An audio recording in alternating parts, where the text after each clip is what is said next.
उधर अर्जुन तेज बारिश में सड़क के किनारे बेहोश पड़ा था। तभी उसके पास एक लग्जरी कार आकर रुकी।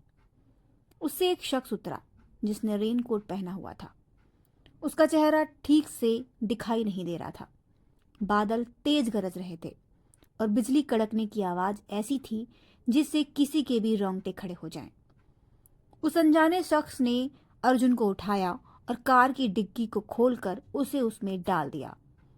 अर्जुन अभी भी बेहोश था। उसके सिर और शरीर के कई हिस्सों से खून बह रहा था। वो चारों लड़के उसे वहीं मरा समझकर छोड़कर भाग गए थे। सैलून में काव्या को देखकर अरमान का रिएक्शन देख सभी हैरान रह गए। तभी बॉस बीच में आकर बोला, सर, क्या आप काव्या को पहले से जानते हैं? ओह हाँ, बहुत अच्छे से। भिखारी खानदान से हैं ये मैडम। हमारे टुकड़ों में पल रहे हैं। और ये आपके ऑफिस में क्या कर रही है? ये तो किसी गंदे बार में घटिया काम करती है। अरमान सिंघानिया ने काव्या को सबके सामने बेइज्जत करते हुए कहा।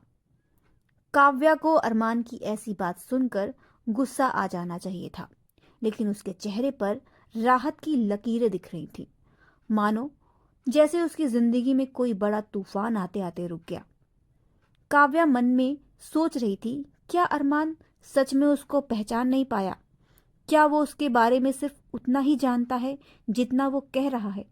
क्या वो उस रात के बारे में सचमुच भूल चुका है?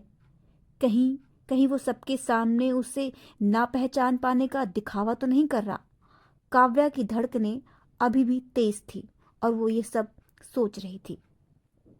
काव्या, काव्या, कहाँ खो गई तुम? जवाब क्यों नहीं देती मेरी बात का? ये क्या बोल रहे हैं सर? कौन सा गंदा काम करती हो तुम बार में? काव्या बॉस की आवाज सुनकर अपने ख्यालों से वापस लौटती है और कहती है, नहीं सर, मैं सिर्फ एक दिन के लिए उस बार में ड्रिंक सर्व करने का काम कर रही थी। मुझे पैसों की बहुत ज़रूरत थी। वहीं सर ने मुझे देखा होगा शायद, काव्या ने कांपते होठों से बताया। अरमान सिंघानिया ने हंसते हुए कहा, हा हा हा हा, शायद। मैडम, वो रात मुझे अच्छे से याद है। और तेरा ये चेहरा तो मैं अपनी पूरी जिंदगी में कभी नहीं भूल सकता। अरमान की ऐसी बात सुनकर काव्या के माथे पर पसीना आ गया। उसका गला सूखने लगा। अरमान का वो चेहरा उसकी आंखों के सामने फिर से आने लगा जो उसने उस रात देखा था। काव्या बेहोश होने वाली थी कि उसे अरमान ने ही पकड़ लिया। मैडम, ठीक तो हो? तुम इतना डरोगी तो काम कैसे करोगी? काव्या को ऑफिस के दूसरे कलीग दूसरे कमरे में ले जाते हैं और उसे पानी पिलाते हैं। काव्या के वहां से जाने के बाद बॉस अरमान से कहता है, सर, मैं किसी और को आपके लिए असाइन कर देता हूँ। हमारे यहाँ सब टैलेंटेड स्टाइलिश हैं और आप बोलो तो आज ही मैं इस लड़की को काम से निकाल देता हूँ। नहीं मिस्टर शर्मा, मेरा काम तो यही लड़की करेगी और ऐसा काम कराऊंगा ना कि इसको इसकी औकात पता चल जाएगी। उधर तभी काव्या का फोन बजा। अर्जुन की माँ का फोन था। काव्या बेटा, कहाँ हो तुम? मेरा अर्जुन कहाँ है? उसका फोन अभी तक नहीं लग रहा। काव्या ने कहा, आंटी, अर्जुन का पता नहीं चला है, लेकिन वो मिल जाएगा।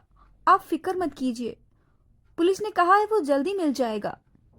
बेटा, मुझे तो बहुत घबराहट हो रही है। मेरा बेटा किस हाल में होगा? ये कहकर अर्जुन की माँ जोर जोर से रोने लगी। काव्या माँ को समझाने की कोशिश कर रही थी। तभी उसका बॉस आकर बोला, तुम यहाँ फोन पर गप्पे मार रही हो? तुमको थोड़ी भी शर्म नहीं है? सर वो क्या? सर, तुमको पता है, आज तो मैं तुमको यहां से रफा दफा कर देता। ये तो कहो अरमान सिंघानिया ने मना कर दिया। अब तुम ध्यान से सुनो और जाओ अपना काम करो। कोई गलती नहीं होनी चाहिए, ध्यान रहे। जी सर। काव्या डरते डरते अरमान की तरफ बढ़ रही थी। उसकी आंखों के सामने इस वक्त अरमान का वो चेहरा बार बार आ रहा था जो उसने उस रात देखा था। इधर वो अर्जुन को लेकर भी बहुत परेशान थी। ऐसे हालातों में कैसे काम करेगी उसे कुछ समझ नहीं आ रहा था। काव्या के पहुंचते ही अरमान ने उसके आगे कांच का गिलास जोर से तोड़ा, जिससे काव्या तो घबरा गई। ऑफिस में काम करने वाले बाकी लोग भी वहां आकर जमा हो गए। तभी अरमान जोर से चिल्लाकर बोला, कोई बीच में नहीं आएगा, जाओ यहां से सब, ये मेरे और इस लड़की की बीच की बात है। सभी वहां से डर के मारे चले जाते हैं। किसी को समझ नहीं आ रहा था कि आखिर हो क्या रहा है। काव्या आंखें नीचे कर चुपचाप खड़ी थी। वो सिर से पांव तक कांप रही थी। तभी अरमान उसके नजदीक आया। उधर अर्जुन को होश आया तो उसने खुद को एक कुर्सी से बंधा पाया। उसकी हालत इतनी खराब थी कि उसे कुछ ठीक से दिखाई भी नहीं दे रहा था। वो एक बंद कमरे में था जो पूरी तरीके से अंधेरे से घिरा हुआ था। वहां बस एक खिड़की से हल्की सी रोशनी आ रही थी जो सीधा उसके चेहरे पर पड़ रही थी। उसके चेहरे पर अभी भी घाव थे, लेकिन उसके सिर पर पट्टी बंधी हुई थी, जिसकी वजह से उसके सिर से खून बहना बंद हो चुका था। अर्जुन याद करने लगा कि वो काव्या से मिलने जा रहा था। तभी उसका कुछ लड़कों से झगड़ा हो गया था। उसे अचानक काव्या की याद आ गई और वो जोर जोर से चीखने लगा, खोलो मुझे, क्यों बांध कर रखा है मुझे यहां, खोलो मुझे, कोई है, कोई है, हिम्मत है तो सामने आओ, खोलो मुझे। अर्जुन चीखता रहा, खुद को खोलने की कोशिश करते हुए, लेकिन उसको वहां सुनने वाला कोई नहीं था। इधर सैलून में अरमान ने काव्या के गालों को जोर से अपने हाथों से दबा दिया। उसकी आंखें गुस्से से लाल थीं। काव्या की आंखों से आंसू बह रहे थे। काव्या के फोन पर अर्जुन की मां भी बार बार फोन कर रही थी। फोन साइलेंट पर था। काव्या बस फोन बजता हुआ देख रही थी, लेकिन फोन नहीं उठा पा रही थी। अरमान ने काव्या के गाल कस के पकड़े हुए थे और फिर बोला, आज मैं तुझे तेरी औकात दिखाऊंगा, तुझे तेरी सही जगह दिखाऊंगा। तू है कौन वो तुझे बताऊंगा। बहुत अकड़ है ना तेरी, तेरी सारी अकड़ मैं यही निकाल दूंगा। काव्या ने रोते हुए कहा, सर सर मैंने क्या किया है, आप ऐसा क्यों कर रहे हैं। मैंने तो उस दिन आपसे सबके सामने सॉरी बोला था ना, फिर आप मुझसे क्यों नाराज हैं। नाराज नाराज नहीं हूं मैं, नफरत करता हूं मैं तुझसे, अरमान ने चीखते हुए कहा। काव्या समझ गई कि बात कुछ और है।